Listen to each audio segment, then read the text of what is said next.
galera, tudo bem? Hoje então a gente vai para a nossa aula de Roma Antiga e é finalmente a última civilização então da história antiga que a gente vai ver, tá bom? Bom, quando a gente pensa de Roma, então a gente tem que pensar na formação dela. E a formação dela tem duas explicações. A gente tem a versão histórica e nós temos a lenda. Na versão histórica, então, ela foi fundada em 753 a.C., certo? Lá na Península Itálica. A gente não pode chamar de Itália ainda. Por quê? Porque o estado, o país Itália não existia. Era só o território geográfico. A gente chama de Península Itálica, certo? E ela foi, então, assim como a Grécia, a junção de vários povos. Então, os gauleses, etruscos, italiotas, gregos e especialmente os latinos, certo? Então, todos esses povos se reuniram, né? Se juntaram sob o governo dos etruscos. Bacana? A lenda, ela já é mais fantasiosa e é meio que Mowgli e o Menino Lobo. Então, nós temos os irmãos gêmeos, né? O Rômulo e o Remo. Segundo a história, eles foram abandonados no Rio Tigre, certo? E eles foram encontrados por uma loba. A loba amamentou eles, cuidou, eles cresceram. Até que, então, lá na região de Roma, eles instituíram uma monarquia. Bacana? Esse aqui é um mapinha, então, da Península Itálica e das várias tribos, né, que habitavam e coabitavam nessa região. Bom, quando, então, surge essa monarquia? Primeiramente, é claro que Roma não nasceu uma monarquia. Foi a mesma história da Grécia. Eram comunidades gentílicas, então eles tinham os clãs, os chefes de família, que acabaram se juntando e formando a monarquia. Bacana? O que acontece? Quando essa monarquia surge, a gente tem tensões entre patrícios e reis. Então, os patrícios não estavam contentes com o governo etrusco, certo? E eles começam, então, a ter vários conflitos. Até que os anciões, né, eles depõem Tarquino o Soberbo. Então, Tarquino o Soberbo foi o último rei etrusco, né, a governar Roma até ele ser deposto. Nesse período, a gente tem um sistema de rei, patrícios, clientes e plebeus. Bacana? Então, o rei detinha o poder, os patrícios eram os aristocratas, os clientes eram aquela classe intermediária, eles não eram nem ricos, mas eram livres. E, por fim, os plebeus, né, que são pessoas livres, mas sem direitos políticos. Aí, então, quando a monarquia romana cai, a gente entra na República Romana. A monarquia romana é difícil eles cobrarem muita coisa no vestibular de vocês, porque não foi um período assim extremamente importante, tá, da história romana. Já a República, ela é bem importante e bem confusa, então prestem bem atenção. O que acontece? Os anciãos lá, então, que eram os chefes dos clãs, que eram os mais velhos, né, e os líderes, eles acabam formando, então, o Senado. Na República Romana, quem formava o Senado, que era o órgão que comandava tudo, eram os anciãos. Os anciãos, então, o que eles fizeram durante o reinado deles, né, o comando deles? Eles consolidaram a escravidão, eles controlavam os exércitos e as assembleias e nomeavam cargos. Então, eles praticamente, tudo tinha que passar pela mão deles. E a plebe era marginalizada, então os anciãos, eles estavam lá em cima, eles davam mais atenção aos patrícios, aos aristocratas, e a plebe ela estava sempre ali excluída, certo? Isso acabou gerando muita revolta popular. A plebe romana, essa era uma que não abaixava a cabeça para nada. Então vamos lá, a plebe, ela participava dos exércitos, então ela ia nas lutas contra os inimigos de Roma. E quando a Roma ganhava, a plebe não ganhava nada, não ganhava terras, não ganhava reconhecimento, não ganhava nada. E ainda por cima eles eram sujeitos a ser escravos caso eles se endividassem. Isso gerou maior rebuliço. Até que isso, então, foi gerando conquistas para eles. De tanto que eles se rebelaram, a plebe conseguiu várias coisas. Uma delas, então, é o tribunato da plebe, na qual eles começam a participar, então, da questão das votações de leis, certo? Eles têm também a Assembleia da Plebe, Lei das 12 Tábuas, Lei da Canuleio e a Licinha Sextia. Essa aqui é bem importante porque ela vai abolir, né, a escravidão por dívidas para os plebeus. Bacana? Então isso gerou várias coisas bacanas para eles. A República Romana, então, ela tem uma característica bem importante. Ela é expansionista. Então ela queria adquirir muitos territórios, como a gente pode ver aqui, certo? Esse aqui é o Mar Mediterrâneo. E Roma, ela acaba meio que conquistando tudo ao redor aqui. Então, por isso o Mar Mediterrâneo acaba sendo conhecido como Lago Romano, de tanto que os romanos influenciaram e comandavam o comércio aqui nessa região. Bacana? Eles se envolveram, então, nas guerras púnicas, que era contra Cartago aqui, para comandar esse comércio. Tá? Então, uma guerra importante da República Romana foram as guerras púnicas. Só que tudo isso começa a dar erro. A República Romana começa a dar muito ruim. Por quê? Eles estavam expandindo muito rápido. Logo, eles estavam conseguindo muito escravo muito depressa. Eles não sabiam o que fazer com tanto escravo. Eles tinham muitos latifúndios controlados por patrícios. Então, os patrícios controlavam grandes pedaços de terra, enormes pedaços de terra. Isso fazia com que a desigualdade social só aumentasse. Isso gerava, então, a ruína dos pequenos proprietários. A gente teve o êxodo rural, né, as pessoas saindo dos campos, e nós tivemos conflitos sociais. Então essa expansão romana e todo o sistema de república romana começa a dar uma falha danada. E aí então que a gente entra na crise da República Romana. Bom, aqui a gente então tem o período mais sangrento da história de Roma. Primeiro a gente tem os irmãos Graco. Tibério e Caio Graco, então, eram dois irmãos que eles eram do tributo na plebe, né? Eles participavam das assembleias da plebe, e eles estavam propondo reformas agrárias e reformas que beneficiassem os plebeus. Só que, né, óbvio que eles não tiveram sucesso e eles acabaram mortos. Primeiro foi o Tibério, ele foi assassinado, e depois o Caio assume o lugar dele, mas é assassinado do mesmo jeito. Aí a gente tem uma guerra civil em Roma, certo? Como o Tibério e o Caio, eles tinham um grande poder de influência sobre a plebe, quando eles morrem, esse cargo de influência da plebe meio que fica vago. E ele começa a ser disputado, certo? Então ele é disputado pelos comandantes Caio Mário e Sila. O Sila acaba ganhando, então, essa guerra, só que essa guerra civil matou várias pessoas em Roma, porque eles meio que tinham que tomar partido, isso gerou vários conflitos internos, certo? E isso fez o quê? Enfraquecer a economia, obviamente. Aí, como uma solução, então, para essa crise na República, o Senado resolveu criar o triunvirato, o primeiro triunvirato, que seriam basicamente 3 líderes, né, com o objetivo de dar um caminho para Roma. E esses 3 líderes então eram Crasso, Pompeu e Júlio César. Aí a matança continua. Primeiro nós temos o Crasso. O Crasso ele acaba morrendo em batalha e acaba sobrando no triunvirato, que não é mais um trio, apenas o Pompeu e o Júlio César. O Júlio César ele era bem ambicioso e ele tinha a plebe gostava muito de Júlio César, ele era bem popular. Então Júlio César fez o quê? Matou o Pompeu. Por quê? Agora só tem Júlio César, ele se autocomanda, né, o governante de Roma. Então ele institui um estado autoritário, uma república autoritária, onde só ele governa, certo? E como então? Ele foi um grande general, venceu várias lutas, e as lutas que ele ganhava, ele dividia esses territórios com seus soldados, sejam eles plebeus ou não. O Júlio César tinha um grande apoio popular. E é claro que o Senado não gostava nada. Aí o Senado fez o quê? Conspirou e matou Júlio César. E a gente tem o fim do nosso primeiro triunvirato. Aí a gente tem o nosso segundo triunvirato. O segundo triunvirato, então, é composto pelo Marco Antônio. O Marco Antônio ele foi conhecido porque tinha um caso com a Cleópatra. Esse é um termo bem explorado geralmente em filmes e séries e afins. Nós temos o Lépido, certo? Que era outro general. E nós temos o Caio Otávio. O Caio Otávio era sobrinho de Júlio César.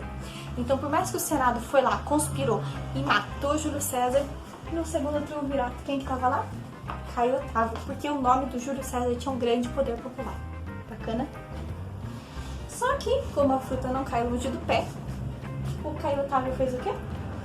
Matou Marco Antônio e matou o Lepre. E ele, então, se tornou o cônsul. Ele conseguiu tirar um pouco dessa crise, ele ficou muito popular, ele conseguia conciliar bem a questão do Senado e da população. Então, por essa razão, por ele ter todo esse equilíbrio e conseguir governar bem, o Senado nomeia Imperador Augustus. Legal? Então agora a gente tem o nosso primeiro imperador e a gente sai da República para entrar no Império Romano, certo? O Império Romano ele é dividido em dois períodos, o Alto Império e o Baixo Império. O Alto Império, então, é o apogeu, quando se institui o Império e eles estão lá. Eles têm uma paz interna, não tem conflitos internos. Eles instituem a Guarda Pretoriana, eles continuam a expansão, então eles continuam a conquistar muitos territórios. A gente tem um momento bem importante, nascimento de Jesus Cristo e surgimento do cristianismo. Então, se alguém perguntar quando que Jesus Cristo nasceu, foi durante o Alto Império Romano, gente. Foi um grande acontecimento, até porque a gente tem essa relação até os dias de hoje. O cristianismo foi uma religião que depois a gente vai ver, ela dominou geral, não é mesmo? E a gente tem a política do pão e circo. Bom, o Caio, ele era muito esperto, né? Ele queria lá controlar a população, ser o legal. Então, o que ele fez? Lembram do Coliseu? Bom, ele propôs, né, várias lutas de gladiadores no Coliseu. E quando as pessoas iam lá para se divertir e se distrair dos problemas. E ele também dava pão para as pessoas. Então, tendo o que comer e tendo uma distração, a população não incomoda. Era essa filosofia de vida deles. E funcionou por um tempo. Até quando a gente teve a Copa do Mundo aqui, eu não sei se vocês lembram, mas essa comparação foi feita com a nossa realidade. Então, quando a Copa do Mundo foi aqui no Brasil, a gente estava passando por uma crise econômica e ainda assim estavam se construindo estádios, né? Então, foi dito que a gente estava passando uma política de pão e circo, né? Eles estavam dando entretenimento como forma de distração para os problemas e a população não incomodar nesse sentido. E daí então a gente passa para o Baixo Império. Passou todo esse auge do Império, dos imperadores, que foram vários imperadores romanos, não foram poucos, certo? E esse império então começa a entrar em decadência. Vocês percebem aqui que nenhum sistema de governo na antiguidade dura muito tempo. Tudo tem o seu fim. Então eles param de se expandir, eles não têm mais para onde se expandir, até tem, mas eles não conseguem mais, não tem exército nem administração para isso. Eles começam a ter poucos escravos, então os escravos eram uma base da produção romana. Eles faziam todo o trabalho pesado, enfim. E como acabou o expansionismo, acabam os escravos.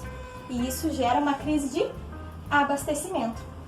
E essa crise de abastecimento, então, vai gerar o sistema de colonato. Ou seja, os camponeses começam a ficar presos à terra dos seus senhores. E isso a gente vai ver que é uma herança lá para o sistema feudal, que a gente vai ver nas próximas aulas. Bacana? E a gente também tem a invasão dos povos germânicos.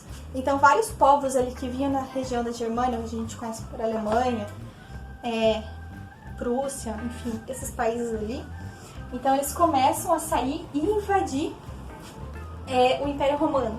Eles começam a invadir porque eles estão sendo invadidos, né, por governos lá que estão vindo da Ásia. Então, a Ásia invade o território deles e eles estão invadindo o território germânico. E assim, então, a gente tem a queda do Império Romano. O fim do Império Romano, então, ele é marcado pelos últimos 3 imperadores. O Diocleciano, então, ele tentou manter o Império forte com o Edito Máximo, né, que dividiu o Império em 4 partes, mas isso não durou muito, porque o imperador seguinte, o Constantino, recuperou a unidade do Império, né. O Constantino, então, ele vai lá e ele institui o Edito de Milão, que dava liberdade religiosa aos cristãos, e fundou Constantinopla. Então, com Constantino, os cristãos eles não eram mais perseguidos, porque os cristãos foram bem perseguidos logo no início do Império Romano, certo? E ele fundou Constantinopla. Constantinopla é uma cidade lá no Oriente, que ela vai ser muito importante para a história, e a gente vai ver mais sobre ela nas próximas aulas.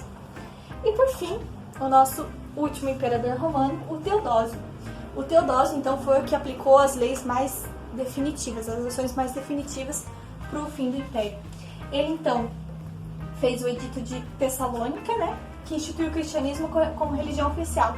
Então, ele foi o imperador que se converteu ao cristianismo.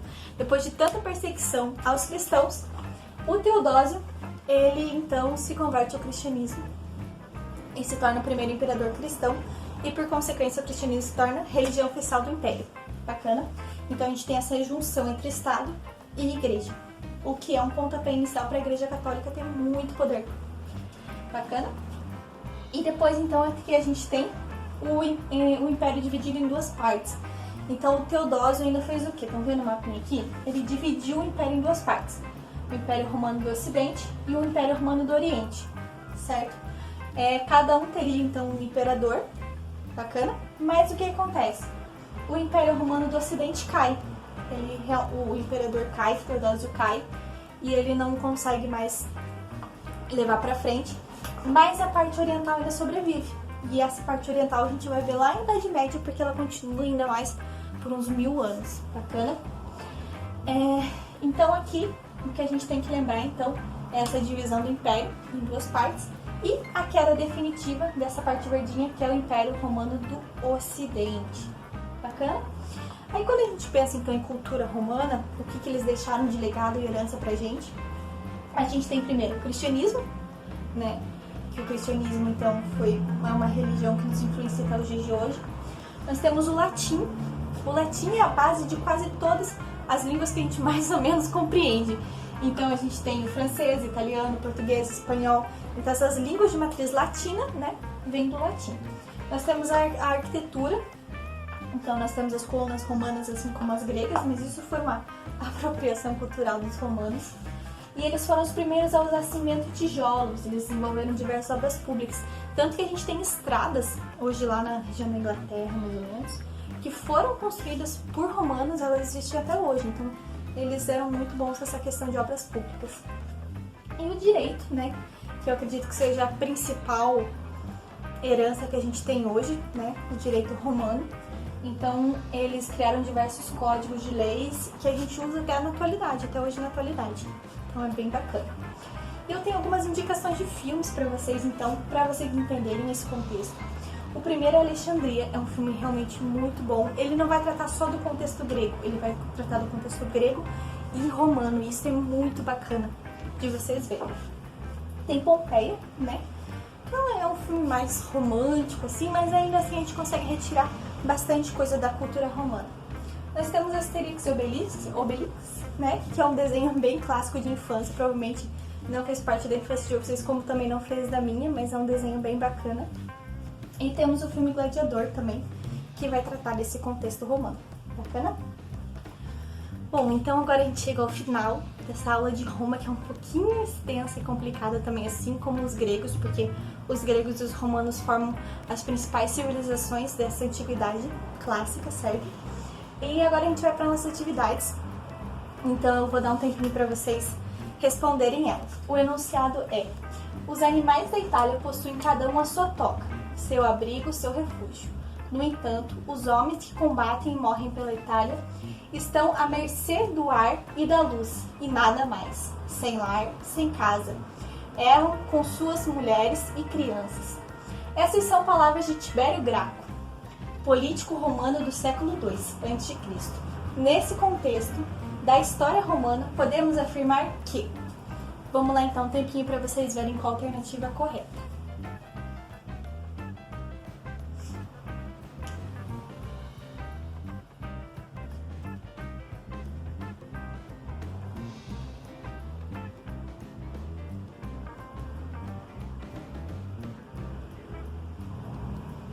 Bom, quem respondeu a letra B, então está super certo. Quem não respondeu, continue tentando, galera, com muito esforço, vocês conseguem. Então, a letra B, resultado das expansões territoriais, Roma tornou-se superpopulosa. Apesar de rica, acentua-se as diferenças sociais. De um lado, uma aristocracia privilegiada que vivia em meio a festas e mordomias, e por outro, a maior parte da população vivia na mais absoluta miséria. Então a gente tem lá os irmãos Graco, estão lembrados, que eles lutam pelos direitos da população por conta da desigualdade social que havia. Bacana? Bom, pessoal, além dessa atividade, faça as atividades então da apostila e faça as atividades também do caderno de aprofundamento, do 1, né, junto com as questões de Grécia, que vocês já fizeram na aula passada, tem questões de Roma também para vocês desenvolverem. E abaixo da publicação dessa aula também vai ter uma atividade lá para vocês responderem e eu acompanhar como é que está indo o desenvolvimento de vocês, bacana? Então, pessoal, fico à disposição de vocês para retirar qualquer dúvida, bacana? Podem perguntar, fiquem bem à vontade, eu estou sempre à disposição, tá? Até a próxima aula!